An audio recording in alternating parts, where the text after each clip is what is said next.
बीडमधील दोषींना सोडणार नाही असं आश्वासन मुख्यमंत्री देवेंद्र फडणवीस यांनी दिलंय। ज्यांनी मदत केली त्यांनाही सोडणार नाही असं फडणवीसांनी आश्वस्त केलंय। राजकारणासाठी या प्रकरणाचा उपयोग होऊ नये असं सुद्धा त्यांनी मत मांडलेलं आहे।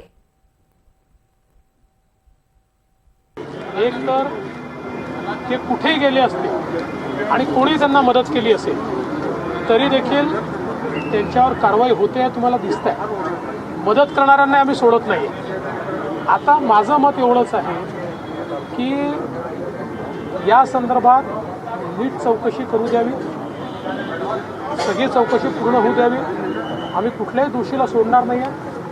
याचा उपयोग कुठल्याही राजकारणाकरता करू नये, ही एक गंभीर बाब आहे। एक अतिशय चांगल्या आणि लोकांमध्ये लोकप्रिय असलेल्या सरपंचाची निर्घृण हत्या झाली, त्यामुळे त्या हत्येचा उपयोग हा राजकारणाकरता होऊ नये, तर त्यातनं समाजामध्ये काहीतरी सुधार व्हावा असा आमचा प्रयत्न।